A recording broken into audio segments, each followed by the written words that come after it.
Hello and welcome to the How to Build a Successful Workforce webinar. My name is Annette Doherty and I'm your host for the webinar. This is a global webinar. I'm in Sydney, Australia, and our guest speakers are in San Francisco and Seattle. Before I introduce our next speakers, just a reminder that if you have any questions during the webinar, please type them into the GoToWebinar panel on the side of your screen, and we will address the questions at the end. I'd like to take a couple of minutes to introduce our two guest speakers. Eric Mott is the founder and CMO of CreatorBase.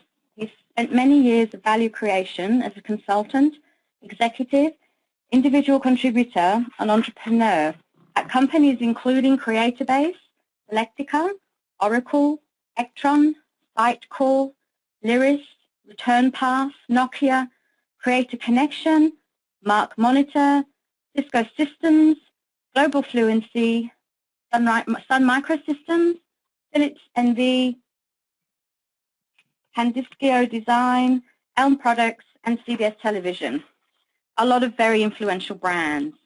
A patent holder with agency, Fortune 500 media and startup successes, a degree in business administration from Notre Dame de Namur University. Our second speaker is Cynthia Figge, who's the co-founder and COO of CSR Hub. Cynthia is an entrepreneur, forerunner, and thought leader in the corporate sustainability movement. In 1996, she co-founded ECOS International, one of the first consultancies integrating sustainability and corporate strategy. Cynthia has worked with major organizations including Boeing, Coca-Cola, Dow Jones, and REI to help craft sustainability strategy integrated with business. Cynthia is also co-founder of CSR Hub, the world's largest corporate social responsibility, sustainability ratings and information database. She has an MBA from Harvard Business School. I'll tell you a bit about me later on. Just have a very quick review of our agenda and discussion topics today. We will first hear from Eric, who will introduce us to this new and unique initiative, which is designed to bring together a community around the topic of sustainable brands with a focus on the role of digital technology and workforce success. After Eric, we'll hear from Cynthia, who recently presented at Sustainable Brands in San Diego, where digital communication was found to be the biggest area of impact for sustainability performance. Finally, I will spend just a few minutes introducing you to Elcom Technology before we move to the Q&A session. We have a few fun polls during our webinar and a short survey at the end. I'm going to now hand over to Eric Mott. All righty. Well, it's a real pleasure to be here, and thank you, Annette, for kicking things off in your introduction. What I'd like to do is, before I get started on my section of the presentation, is I'd like just to recognize a number of content contributors in alphabetical order. Without them, this webinar would not be as valuable to you, the audience. CSR Hub, Cynthia, of course, is on the call with us.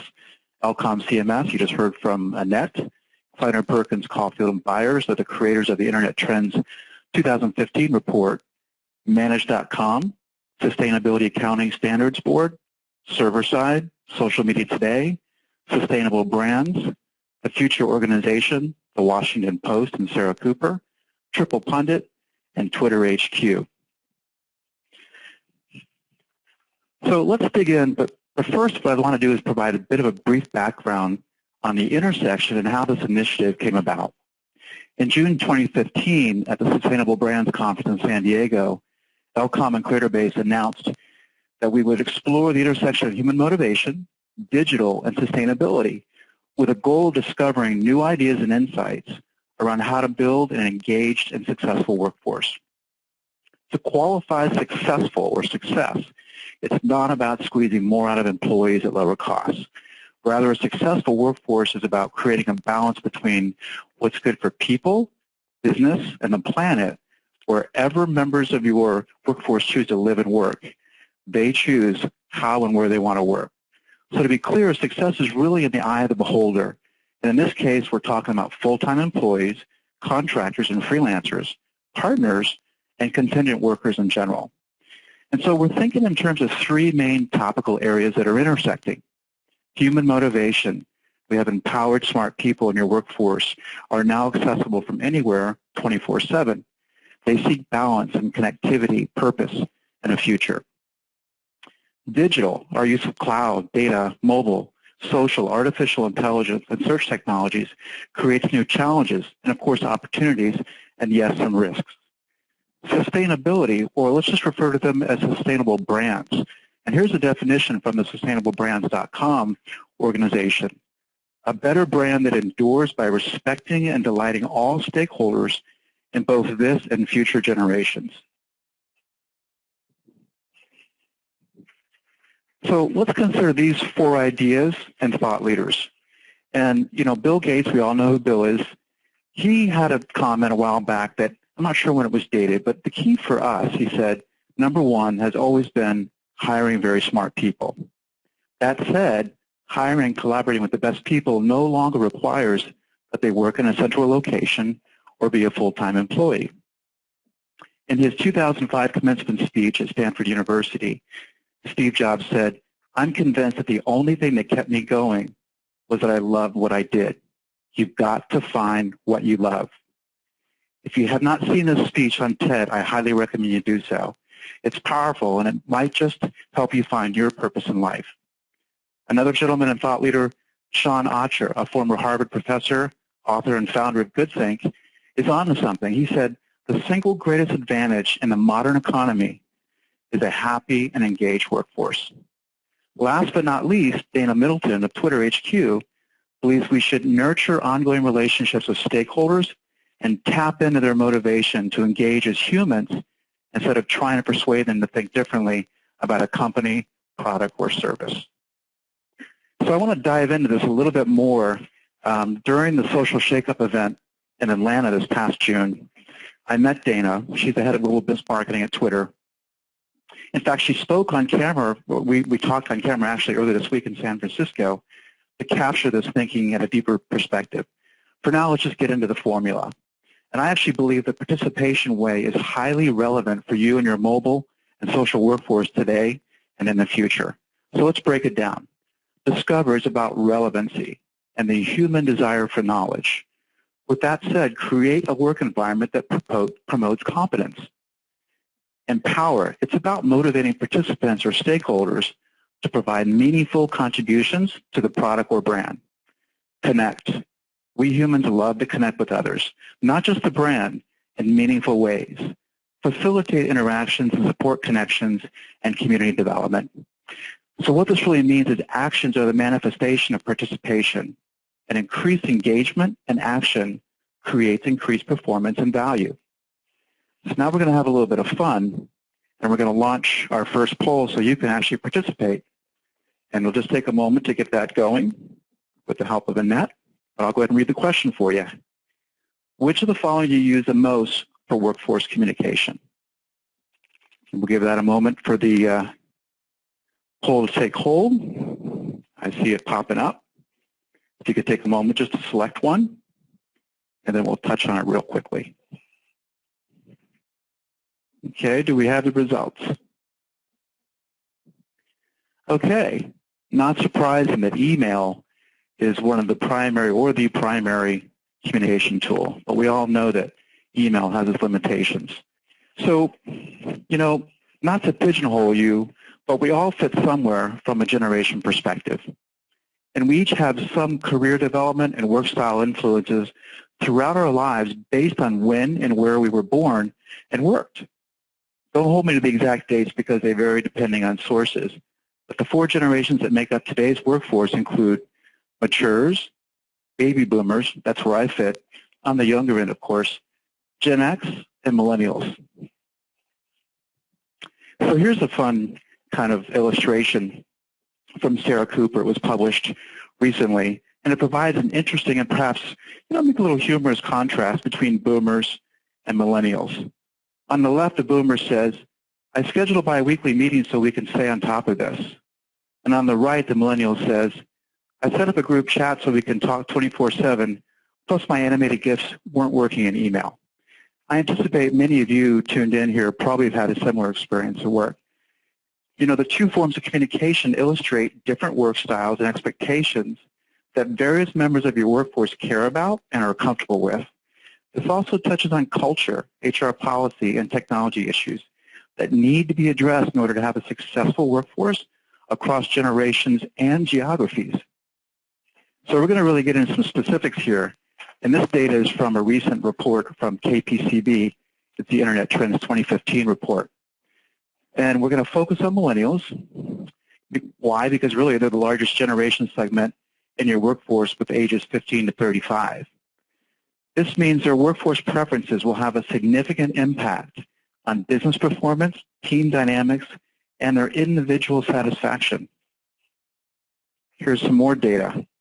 So millennials are a significant portion of your workforce. Let's be clear. What are the top 3 things they value the most in their work environment? Training and development, flexible working hours, which also means flexible working locations, and cash bonuses. I think I like cash bonuses too. Who doesn't? But the top 2 suggest a contemporary communication strategy will be well received to empower millennials to learn, work, and grow as workforce contributors from anywhere, anytime, and on any device. Getting even further down the data. As said earlier, millennials like flexibility and are highly receptive to technology 24/7. In fact, most grew up as digital natives. 3 insights from this data are many expect to be mobile and work from home, office, cafes, etc. at all hours of the day and night. They're definitely night owls. 38% of millennials are or prefer to be freelancing as opposed to full-time employment. That's nearly half, and this number is going to continue to grow over the next 3 to 5 years significantly. And here's an interesting stat. 34% prefer to collaborate online versus 19% for older generations. So the bottom line really is millennials, your youngest, or your largest, I should say, workforce segment, today and in the near future, thrive in connected and flexible work environments. Now, I just want to touch on just a bit more data because I think you're seeing a bit of a build here. You probably have heard of the on-demand economy, and it's growing. We often think of on-demand as, in the case of content like this webinar, that will be accessible shortly after the live presentation is recorded. But it also applies to people, your workforce. Between millennials and Gen X, more than 2/3 of the workforce are happy being on-demand workers, that's contractors and freelancers, available at a moment's notice for discrete tasks or longer-term projects and initiatives. The on-demand workforce is enabled by flexible and smart HR policies and digital communication strategies. Okay, we're winding down on the data. I think it's getting better. This is an interesting chart because it comes to what motivates millennials and is recognized as their success and what their managers think motivates them. So there's a contrast. In fact, there's a difference. First on the list for millennials is they want meaningful work. This means a strong sense of purpose in the workplace. And Cynthia will talk more about that in her session. High pay is important to millennials, but not as important as their managers thought. In other words, it's not really on the top of the list of value to a millennial to have high pay, but still it's important. Millennials want to feel a sense of accomplishment. I think we all like to be feeling like we're accomplished on a daily basis.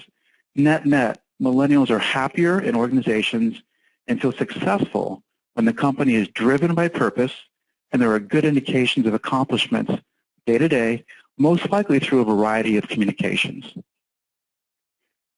Okay, so, we're all pretty familiar with automation and I'd say, in general, artificial intelligence. And I've covered a lot about the human resource side or the people's trends, including full-time employees, contractors, freelancers, partners, and contingents. But what about automation or robotic resources enabled by technology and artificial intelligence? We're clearly seeing more of this, and it's affecting human resources in manual roles as well as knowledge work. But if you apply a digital and sustainable business approach, I believe automation and AI can help workforce leaders like you create more efficiencies, scale processes, and improve workflows that enable the workforce to be more productive and increase quality of living among workforce members, and be more sustainable so you can allocate human resources to innovate for greater customer value creation and, frankly, better customer experiences. So we're getting to the future of work here, and I'm going to rely on an expert. In fact, I'm going to cut to the chase. I'm going to reference Jacob Morgan. He's the author of The Future of Work and the founder of the Future Organization. He's got this acronym called FAC. It's not a bad word. It's actually brief for flexibility or freedom, autonomy, and to be able to collaborate with others, of course, choice or customization. What does this mean? They want employment options and various sources of income. Having various sources of income does two things to create more successful workforces. Potentially, it increases income levels not possible with one job. It also minimizes the risk of being terminated by a single employer and being in an uncomfortable position to find work with no income. So these trends are in play today. They're growing significantly. You can see a recent research here, or a report from the U.S. General Accounting Office, that indicates that 40% of U.S. workers now have contingent jobs. Yes, that's 40% that are not full-time employees, and many work remote. So I'm going to quickly just jump to a practical example with SASB. And actually, they're a customer of Elcom, and they kind of illustrate what we've been talking about in action. The Sustainability Accounting Standards Board, like I said, is an Elcom customer, and they had a problem that they wanted to address. On the left, we'll just touch on it real quickly. They were creating 80 industry standards distributed by PDFs. Now, some might think that PDF is fairly, it's a digital kind of application or product. It's true. It had a number of industry-specific documents that were not consolidated in one location. Another problem is they didn't have a lot of insight into how people were using the standards. But by applying some contemporary digital communication strategy and technologies, SASB is now able to give users access to all 80 standards and industry documents in an easy-to-use digital format, make it easier to track and understand how users are interacting with the standards, and to learn from these insights. And, of course, make standards accessible via desktop and mobile devices. So in closing this section, I just wanted to provide a few takeaways, and there's a set of 3 here throughout the webinar. Workforce changes are ongoing and unavoidable. Periodically, assess your culture and your HR policies and your communication technologies to improve workforce engagement and success. Innovate to create contemporary workspaces that enable and support individual, team, corporate, and societal goals. And here's kind of a big one. Focus on being a sustainable brand versus a short-term profit center. Either way you look at this, these trends are happening, they're very real, and we're going to give you a chance to actually provide more feedback in this next poll around workforce engagement.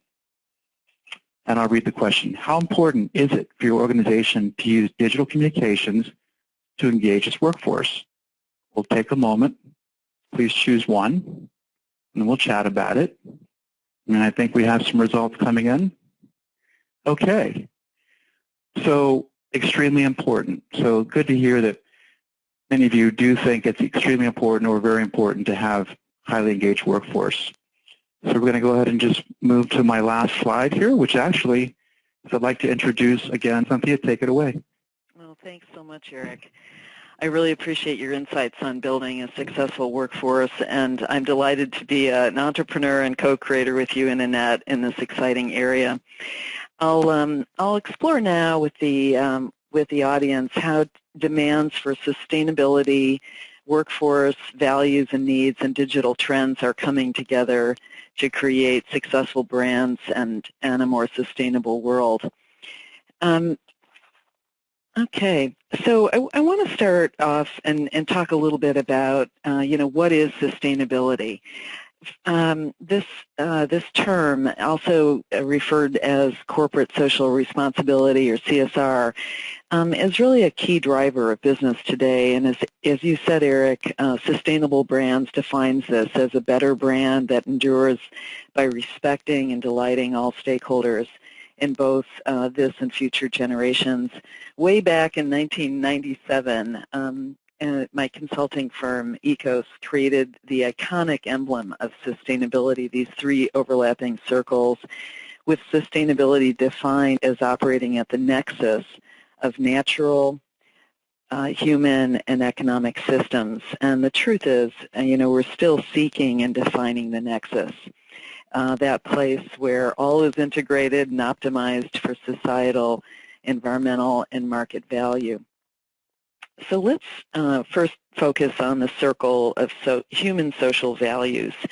Through research at the Brookings Institute, Morley Winograd and Michael Hayes outline the cultural force of the millennial generation on the economy as they increasingly dominate the nation's workplaces and permeate its corporate culture. And you spoke about this, Eric, just this, that they're the largest percentage now, but that is going to grow even more significantly over the next decade. And in the research, they found that millennials are interested in daily work being a reflection of and part of larger societal concerns. They emphasize corporate social responsibility, ethical causes, and stronger brand loyalty for companies offering solutions to specific social problems. They have a greater reverence for the environment, even in the absence of major environmental disaster.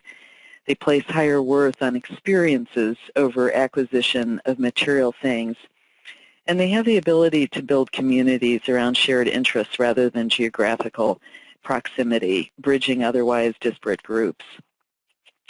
The research also suggests that millennials prefer socially responsible companies, both as employees and as consumers. As employees, an intelligence group study found that 64% of millennials said they'd rather make $40,000 a year at a job they love than $100,000 a year at a job they think is boring. It's pretty wild. Cone Communications found that 88% of millennials choose employers who have strong CSR values. And as consumers, 89% of millennials report that they're more likely to buy from companies that support social issues.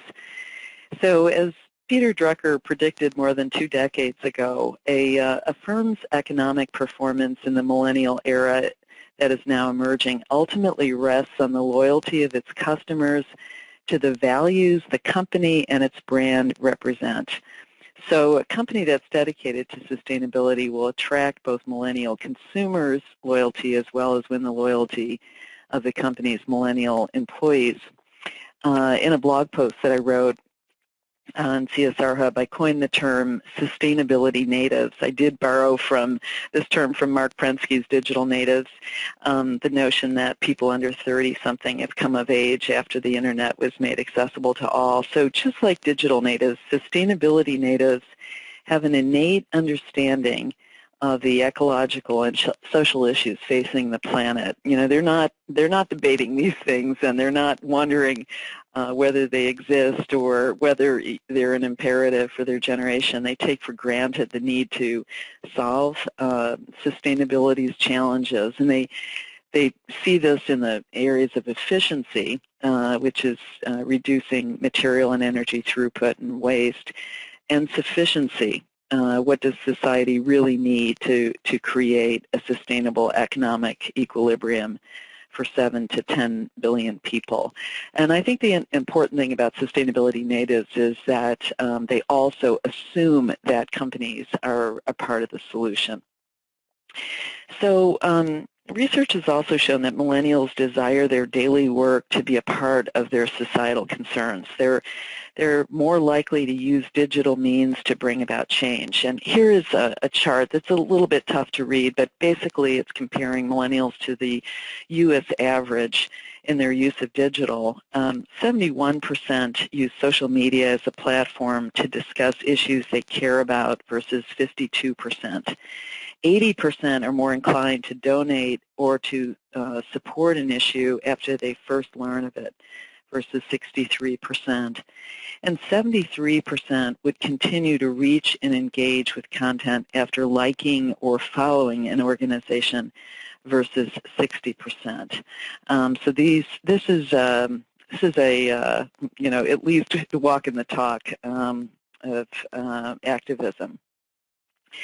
But lest we think millennials are the only ones who want to change the world, research from Ann Hewitt says that all employees are far more engaged when their work gives them an opportunity to make a positive difference in the world. And companies building a positive, sustainable brand will attract 42% of consumers who base their feelings about a company on a firm's corporate social responsibility. It didn't include this on the slide, but I wanted to add that we're also learning more about the crucial role of compassion in the workplace through the work and research of Stanford School of Medicine, Stanford Center for Compassion and Altruism Research and Education, Charter for Compassion, and many other organizations worldwide. We're learning that when companies help their workforce actualize their needs for purpose, productivity and employee retention are increased. And equally, when companies respect and demonstrate kindness to their workforce and customers, loyalty becomes more pronounced. So here is to explore this whole area of workforce engagement in a firm's sustainability.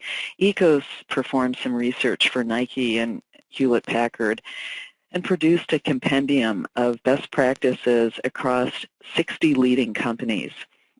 And we found that research that engagement impacts the bottom line through increased productivity, higher sales, 43% more revenue, deeper understanding of customer needs, 50% higher customer satisfaction and retention, 87% turnover reduction, which is amazing, 40% higher earnings per share growth rate, ease of attracting talent, and more innovation. So that's all the good news. However, according to Gallup's 2014 study of U.S. employees, most employees are not engaged. While 31.5% of U.S. employees are actively engaged in their jobs, 51% say they're not engaged, and 17.5% say they're actively disengaged. So about 2/3 of all U.S. employees say they're either not engaged or actively disengaged. That leaves us with two strategic imperatives for business performance. First, we must optimize the talent potential of the entire workforce toward competitive and cooperative advantage, business performance, and innovation, while we simultaneously accelerate the transition to sustainable business by fully engaging the competencies, creativity, motivation to contribute, and personal passion of every worker. And the good news is they go hand in hand, so that is good. ECOS research found 8 ways to deeply engage the workforce through collaborating to solve global problems. And one of the leading ways is to capitalize on digital through social media, IT, and knowledge management systems, such as Annette's going to describe. 3 examples of companies that are stimulating workforce involvement that we studied include Microsoft, BT, and Dell.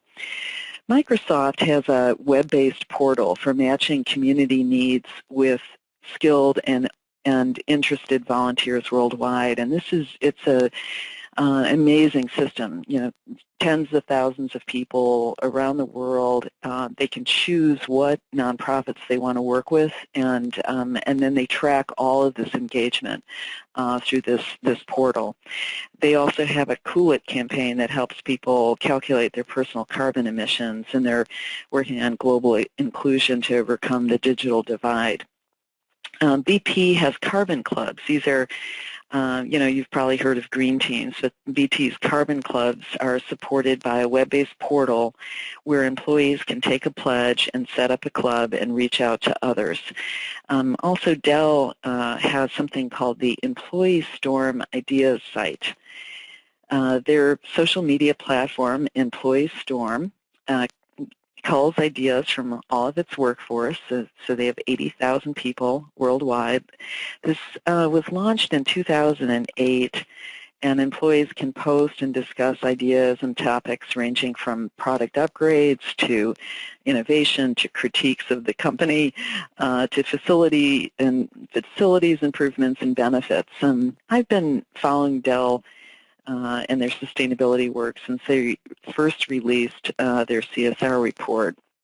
And they've come a long, long way, from global green teams to individual volunteering efforts. Dell says it relies on the talents, dedication, and ideas of their employees as they work to become, quote, the greenest technology company on the planet.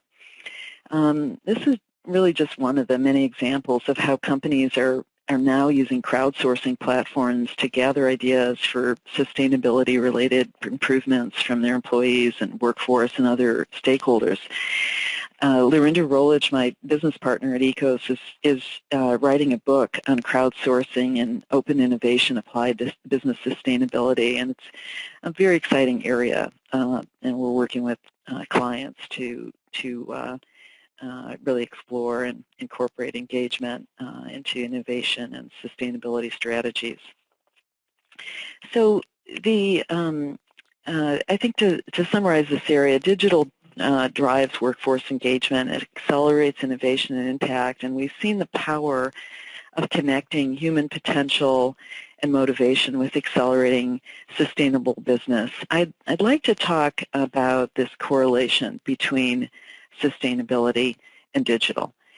Back in 2007, my co-founding partner at CSR Hub and I ventured to address the problem. How do we really know? So how do we know how companies are performing in sustainability? This is an important area, but you know, what are the indicators? So we started with one source of very expensive data available only or almost exclusively to investors. And then we gathered more expert sources, nonprofit ratings, government databases, indexes, and we aggregated all this knowledge into one digital big data platform. So today, CSR Hub is the largest environmental, social, and governance corporate performance database in the world, and we're bringing together nearly 400 sources of information on how companies in 135 countries around the world are performing. We do this with a patented algorithm that combines all the disparate data, and it's now up to 71 million data points, and we produce a rating for each company in the database, linking back to all the sources, and we're continually seeking digital sources that are crowd-based like Glassdoor. The result is that we're now rating 15,000 companies across 12, it's really 4 major buckets of sustainability or CSR: community, employees, environment, and governance. And we're really drilling down into 12 areas. And this chart just shows in contrast a couple of the examples of companies and how they're doing, color-coded. We're seeing that corporate managers, professionals, nonprofits, academics, and activists around the world are using this information to see how companies are performing compared to their industries and across their supply chains for, lots of transactionals, for many decisions, where they want to work, where they want to shop, who they want to partner with, even for prospecting. So I think this is important area for companies to understand how their, quote, non-financial performance is being evaluated. So we're always looking to do research with other leading firms and looking at this correlation with sustainability with other operating areas. I'll start on this chart on the right side on the cost of credit. Recently, a group of graduate students at Columbia University in the Capstone program found that CSR Hub's 12-variable model for sustainability explained 9.3% of the variance in the cost of credit. This represents an estimated $343 billion in interest expenses for a group of 1,600 companies. So it's safe to say that doing well in sustainability translates into significant market advantage through decreased cost of capital. On the left side of the chart is really brand.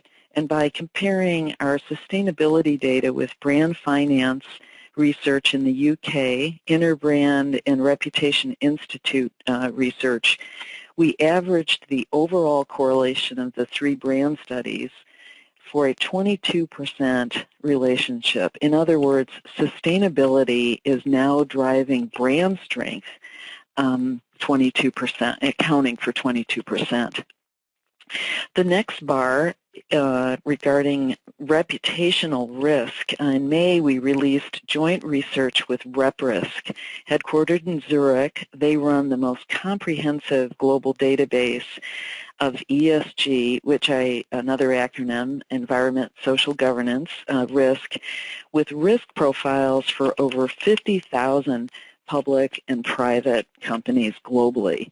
And we found a 29% correlation between sustainability and reputational risk.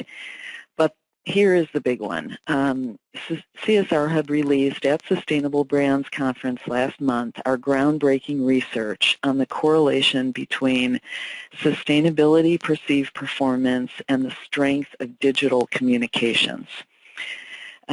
Based in the UK, Investis is an international digital corporate company, and Investis IQ is an intensive analyst-based audit of corporate digital communications performance. And so what we did is we mashed up all of our research on our companies and found that we overlapped on nearly 900 companies, and we found that digital communications are impacted by 6 of CSR Hub's 12 factors with a correlation of 39%. This is amazing. And so, now we really want to dig in and look at this, but we're positing that millennials and the digital natives / sustainability natives are most likely to rely on digital media and are also far more likely to make decisions based on CSR criteria. We know that the correlation between sustainability and digital is extremely strong. The relationships demand more study, but we did find that there were 4 measures that drive this relationship. So we would say that for a high return on your workforce and environmental programs, excellence in these 4 really matters. First, compensation and benefits. Second, training, health, and safety. Third, effective programs on energy and climate change. And fourth, transparent environmental policy and reporting. And I might add that this last one is really a proxy, I think, for transparency in all CSR reporting. So to summarize, when I co-founded ECOS in 1996, I could see ahead, and I thought sustainability would be the next big thing. I'd been at McCaw Cellular pioneering wireless, and so in starting out, I found later, now, it was a little early, but I imagined sustainability as operating at the nexus to create enduring value. During this conversation, we've expanded this intersection to focus on workforce motivation, sustainability, and digital. And I think given the rate of change now, companies that excel at this intersection are really poised to succeed in the economy and further sustainability in the world. So I'd like to summarize my talk with 6 points. First, build workforce engagement as a strategic competence. particularly as it's integrated with sustainability. Second, embrace the digital native, sustainability native. The workforce is driven by these millennials whose values and aspirations make them both of these, and sustainability and digital natives to incorporate this into their work and lifestyle. Third, co-create a socially responsible, sustainable enterprise. Fourth, leverage digital for innovation and engagement. So we've talked about millennials seek transparency of information. They rate everything and reward corporate social responsibility as consumers and employees. Fifth, impact sustainability and brand through digital communications. And sixth, optimize this through key environmental and workforce areas for high performance. So thanks very much for the opportunity to speak with you, and I appreciate this time together. I'll turn this back to Annette. Thank you, Cynthia. There's some amazing data points there, and a lot of opportunities, I think, for companies to address these important issues. Before I move on and we look at the Q&A, we're just going to launch our final poll. The question is, how would you rate your organization's use of digital communications to engage its workforce? That's interesting, I think. And yeah, it's great to see that there's definitely some in there that are extremely effective, highly effective, but there's obviously still room for improvement. And I think it is a new area that organizations are grappling with. A little bit about me. I've spent many years in marketing, predominantly in direct marketing and database marketing, and I've been lucky to work agency side with a lot of really great brands like 3M, Japan Airlines, Ciba-Geigy, Olivetti, IBM, and client side with Novell. I'm sure a lot of those names are familiar to you. Here in Australia, I've also been involved with a number of internet startups, the largest of them being the e-commerce division of Aussiemail and Comindico, Australia's first IP network. For the last 10 years, I've been working with the R&D community, connecting the needs of industry with university resources to innovate new digital services, mainly in media and in health. And a couple of years ago, I established a forum for heads of innovation and business transformers across industry, government, universities, and the entrepreneurial startup community. Looking to the future is, I guess, what I really enjoy, and most recently at ELCOM, I've been looking for ways to work with various communities to co-create around their use of the web for their workforce and to engage their prospective audiences. So just to introduce you to ELCOM, entrepreneur John Anstey founded ELCOM with the vision of developing a modular enterprise web content management platform for intranets, websites, portals, online learning, social and mobile solutions. ELCOM CMS, which is our product, is used by medium and large enterprise organizations when the timeline, risk and costs are critical. ELCOM is a Microsoft Gold partner with many successful implementations around the world, including Hyundai, Kia, Target Australia, Austrade, which is a major federal government department here, Lego Club, Volkswagen, Orica, British Paints, Emerson Power, Kaiser Permanente, Louisville Water Company, to name a few. ELCOM CMS is the strategic choice of digital leaders, delivering measurable value to internal and external stakeholders, adding power to the sales and marketing function, and bringing efficient management of information to operational functions. ELCOM CMS has over 90 base features out of the box. It makes it really easy for you to quickly and cost-effectively deploy solutions to support collaboration across your organization and extended communities.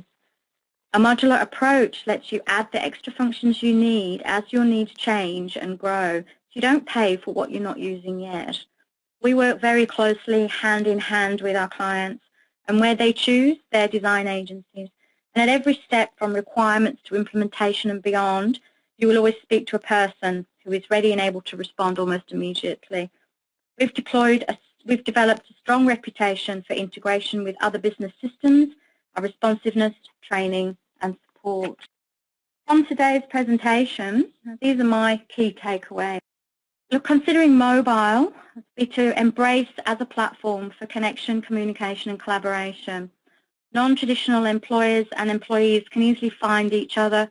Traditional sources of employment are disappearing, and a plethora of new job marketplaces such as Freelancer, Airtasker, Elance, etc. are providing the flexibility and choice people want. They are your disruptive competition. And mobile is incredibly important. It's really important to encourage the entrepreneurial talent in your organization. It's better that they innovate for you than release your anti-product and disrupt your market.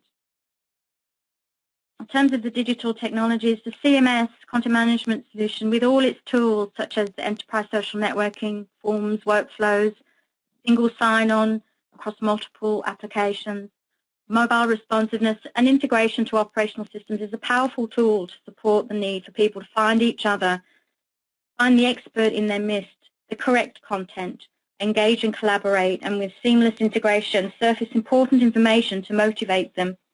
For example, Taking Shape, which is an international retailer, motivates their staff in stores by making their sales target tracking visible via a visual dashboard. A national real estate company here in Australia, Rain & Horne, Australia's biggest franchisee, use their CMS portal as the front end to their business software and gamification to motivate the sales office to compete. Another core function of the CMS can be around compliance training, ensuring workers have acknowledged important information before they continue to perform their tasks. The CMS is a very powerful tool for intranets and community portals and goes a long way towards meeting the digital needs and expectations of your current and future workforce. Digital technologies enable workforce choice. Flexible hours, shared values, international experience is important, virtual workforces. I need to keep learning at my own pace. These are all things that are important to workers today. And the development of me, my own brand. These are the things that millennials think about. They also want to participate in the decision-making process, share the leadership, drive change, and they do challenge authority. If you don't provide for all of this, someone else will. It's people that make profit, not empty buildings. So if you want to fill up with the best resources available, think about how reciprocity builds loyalty. They're my key takeaways. To let you know, this session has been recorded and we will send a follow-up email with links to today's presentation and other resources that might be of interest. There's also the resources section on the Alcom website that's got a lot of white papers, blogs on related topics. If you search the term workforce and internet, you'll find all of that. There's also some interesting case studies from our clients who are using our CMS for the internet and benefiting from a more engaged and efficient workforce. Let's now move to the Q&A session, which I'm sure we've all been waiting for. So let's have a look at some of the questions we have here. I think this one comes up a few times in these types of presentations, so I'm going to throw this out to Eric and Cynthia. The question is, did Marissa Mayer of Yahoo get it right or wrong when she laid off workforce members who chose to be remote instead of working on-site at Yahoo? Yeah, I'll start with that. So, because I'm from the area here, and obviously Yahoo being in the backyard here, I actually knew people who were affected. I think she got it right and wrong. Clearly, Marissa was she was trying to address business issues that were internal. Perhaps that was a bit of a lever to maybe remove some underperforming talent or people that had gotten a little complacent. I think where she got it wrong is that it was a blanket statement to say if you're remote, you have to either make a decision to come on site or to leave. Because as we've demonstrated here, there's a lot of benefit from a digital perspective to having remote workers across different roles, and there's a sustainability benefit as well. People not driving in, people having less of a CO2 imprint, various things, and Cynthia probably has some more thoughts on this as well. I know I tend to agree with your thoughts, Eric. And I think the context of a turnaround was important, and it would be interesting to go back and see now, with a little bit of time under her belt, how she would how that how that decision is evolving. I agree with there is pros and cons of that decision. Yeah, I think it was, like Eric suggested, perhaps an overreaction. But it is unfortunate that a few spoil it for the many. But I think it's important, an important part of culture is trust. You have to trust your workforce, and that you provide them with the flexibility and the choice that they will actually respect it.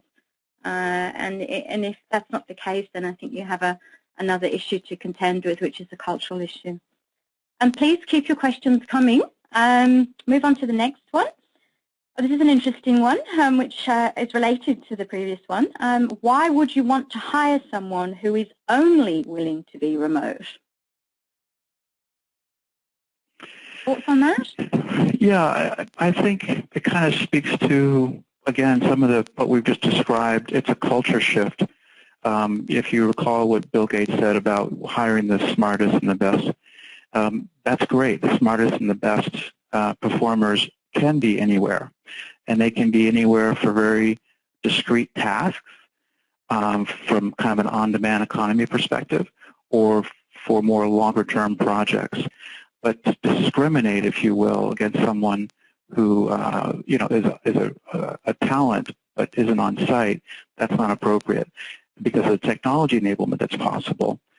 And I just fundamentally believe that each person has their own unique issues they're dealing with. Maybe they have a sick parent where they really need to be with that parent or child, and you can't force someone who's capable and committed to be somewhere that maybe they can't be. Yeah, I tend to really agree with that. Case point, CSR Hub is a completely virtual company. I'm in Seattle. My co-founding partner is in New York City. We have people on the team all over the world, and we work very well. Would I love to have more face-to-face? Of course, but I think that that this kind of organization enables you to do and be global in ways that you can't if everyone is in one place embodied. So. Yeah, look, I agree too. I think in today there's really no excuse. There's such great technology out there that it almost makes somebody virtually in the office. There's some great online conferencing tools, 3D virtual environment tools that are for business as opposed to gaming. So yeah, it really does come down to, you want the best resources, or do you want the resources closest to you that can come into the office? It's a decision, isn't it, that has to be made. There's another interesting one here. How does creating a purpose-driven culture drive bottom-line business results?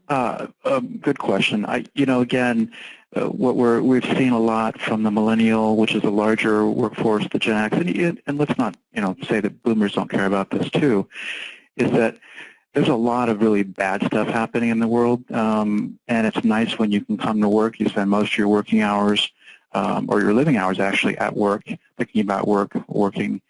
If you can be aligned with an organization that really has purpose and you can relate to that purpose, and it might be around sustainability or maybe addressing certain customer issues or a combination of things, but if it's clearly a purpose-driven company, I think you attract talent, you motivate people, people feel better about working longer hours perhaps, or through grueling kinds of tasks, because they like being a part of culture. Cynthia, what do you think? Yeah, absolutely. I mean, I think I really tried to address that question through many of the comments that I made earlier. Just that people are very engaged to a purpose-driven organization. That engagement really is highly correlated with business performance and a whole number of factors, and increases their happiness, loyalty, and has that really great benefit on the stakeholders of customers and community. So it's a incredibly positive trend. Yeah, I know. For me personally, I'd much rather work for an organisation who cares about the people and the world that we live in. And I think we all have the opportunity to create the world we want to live in these days. So some good points there. And we might make this the last question. I think this one's probably for you, Cynthia. Do you have proof that sustainable business strategies outperform non-sustainable business strategies? It's a great question. There are many people who are looking at the correlation between sustainability and financial performance. And I think we're hopeful that that there is a very strong proof point there. But I think it's important to add that sustainability is really a long-term play, and it's not something we can gauge on a quarterly basis through a stock price or some financial measures. It's really hard work that is sustained through a long period of time. So I do think that there are very important tangible benefits and results for companies. But in terms of those direct correlations, we're continuing to work on that. I think it's fair to say that sustainable companies will win in the end, and they'll contribute to solving society's greatest problems. So, fantastic. Thank you. Okay, well, we might start to wrap up. So just very quick, what's next? So OLCOM would like to offer obligation-free consultations to anyone that's considering an intranet, even if you're in the early stages of looking at intranets and how they might contribute to your workforce success, or if you're looking for an alternative CMS that's got more collaborative capability. We're happy to come and meet with you, help you scope your needs to develop a functional plan and a budget, and obligation-free, of course. Other than that, I'd just like to, in closing, thank Eric and Cynthia for their contributions. I think there's been some excellent points made today. And thanks to everybody else for your time. We look forward to keeping in touch. Thank you. Thank you. Thanks. Take care.